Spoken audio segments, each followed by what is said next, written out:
Praise the lord. దేవుని యొక్క వాక్యాన్ని చదివి ఒక మాట మీకు తెలియచేద్దారనుకున్నాను. మత్తయి సువార్త 16వ అధ్యాయంలో 24వ వచనంలో, అప్పుడు యేసు తన శిష్యులను చూచి, ఎవడైనా నన్ను వెంబడింపగోరిన యెడల తన్ను తాను ఉపేక్షించుకుని తన సిలువనెత్తుకుని నన్ను వెంబడింపవలెను అనే మాట మనకు కనిపిస్తూ ఉంటుంది. అయితే చూడండి, ఈ ప్రాంతం చూడండి మంచుతో నిండిపోన్నది. ఇలా ఇంచుమించు 3-4 నెలల వరకు కూడా ఇలాగే ఉంటుంది. ప్రయాణాలు చేయడానికి కానీ కూడా చాలా ఇబ్బంది, ఈవెన్ నడవడానికి కూడా చాలా ఇబ్బంది ఉంటుంది.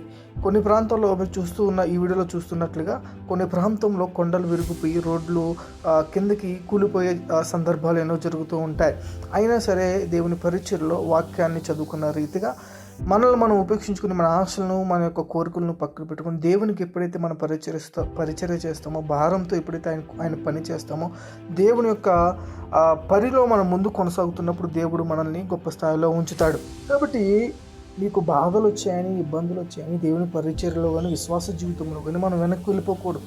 ఎటువంటి సందర్భంలో ఆయన చెయ్యి పట్టుకుని ఆయన పరిచర్య చేస్తూ విశ్వాస జీవితంలో ముందుకు కొనసాగించడానికి మనం ప్రయత్నించాలి. ఈ మాట ప్రకారం మిమ్మల్ని ఎంకరేజ్ చేయడానికి నేను ముందుకు వచ్చాను, కానీ నేను గొప్ప పరిచర్య చేస్తున్నానని నన్ను నేను ఇక్కడ గొప్ప చేసుకోవడానికి నేను మాటలు చెప్పట్లేదు. కాబట్టి ఈ మాటల ద్వారా దేవుడు మిమ్మల్ని దీవించి ఆస్వాదించును గాక. God bless you.